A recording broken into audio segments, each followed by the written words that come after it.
Iată o listă cu 5 dintre efectele mele preferate în DaVinci Resolve, efecte care adaugă ceva interesant clipurilor tale, care creează atmosferă și, dacă le folosești corect, nimeni nu va ști că le-ai adăugat, dar toată lumea va simți diferența. Să începem!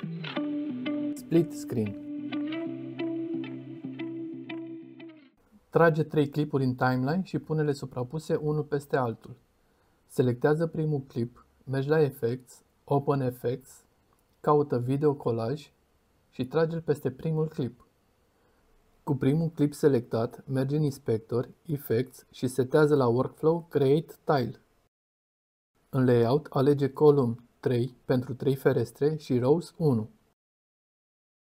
Ajustează din margini în spacing spațiul dintre ferestre până arată cum îți place. Dacă vrei un contur între ferestre, în tabul Tiles, mergi la Tile Styling, ajustează lățimea bordurii, culoarea și intensitatea.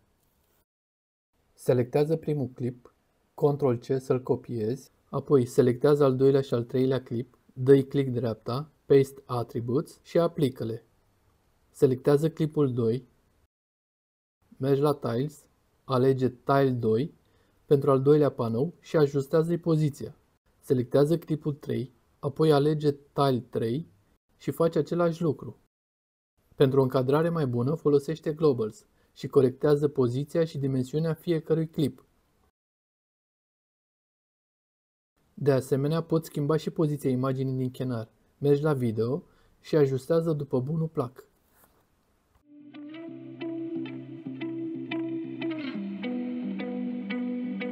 Speed Ramp. Dă click dreapta pe clipul tău și selectează Retime Controls. Asta îți va deschide linia de viteză a clipului. Mergi exact în punctul unde vrei să înceapă schimbarea de viteză, apasă pe săgeata mică și alege Add Speed Point. Fă același lucru și acolo unde vrei să încetinezi sau să accelerezi din nou. Practic, creezi încă un Speed Point. Acum selectează segmentul dintre cele două puncte și schimbă viteza cu Change Speed. Poți să o faci mai rapidă sau mai lentă în funcție de efectul pe care îl vrei. Dacă tragi de punctul de jos, muți poziția lui în timeline. Dacă tragi de cel de sus, va mări sau micșora viteza dintre cele două puncte. Pentru a face mișcarea mai puțin abruptă, mergi la Keyframes, apasă aici, selectează punctele și apasă butonul acesta.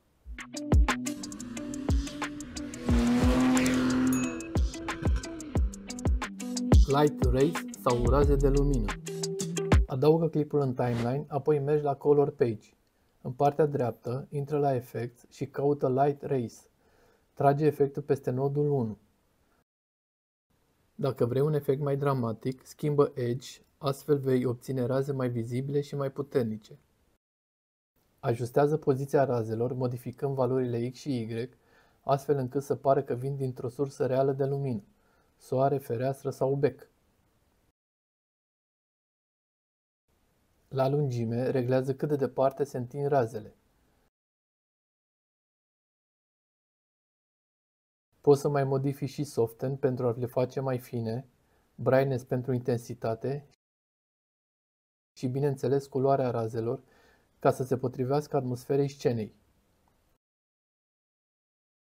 Pentru un look natural, mergi la Advanced Control și schimbă Composite Type pe Screen. Asta face ca razele să se amestece frumos cu imaginea.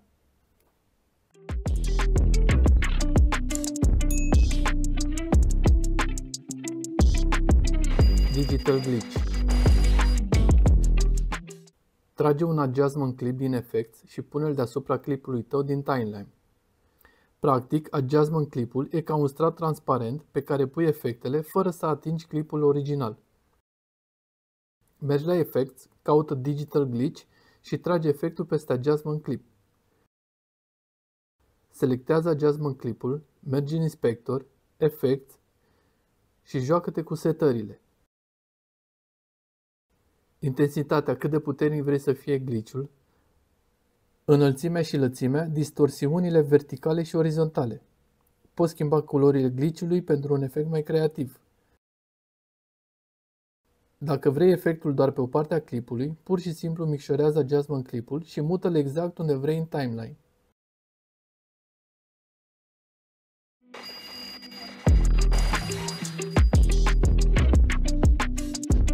Reflexii de lumină. Pune clipul în timeline și mergi la Color Page. În tabul Effects, caută Glow și pune-l peste nodul 1. Mărește Spread, trage până la capăt HV pentru a poziționa pe orizontală reflexia. Mărește nivelul Gain și saturația ca lumina să fie mai intensă, apoi alege culoarea reflexiei. Pentru un clip filmat noaptea, cel mai bine dă culoarea albastră. Mergi la Advanced Control și alege Screen la Composite Type. Și acum, pentru cei care au rămas până la final, am pregătit un bonus, efectul de oglindă. Dar înainte de asta, nu uitați de butonul de abonare. Mă motivează să fac mai multe clipuri ca acesta. Pune clipul în timeline, mergi la Effects, caută Mirrors și pune-l peste clipul tău. În inspector, ajustează unghiul la minus 90 de grade, mergi în tabul Video, pune cursorul la începutul clipului, pune un keyframe la poziție și scade valoarea lui Y până la minus 540. Pune cursorul la finalul clipului și setează un keyframe la Y la valoarea minus 500.